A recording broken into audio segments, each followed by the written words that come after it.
Montu sample দেখা।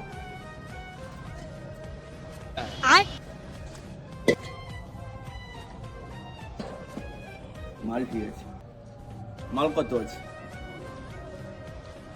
2 গাড়ি মাল আছে। গোটে গাড়ি কত দাম?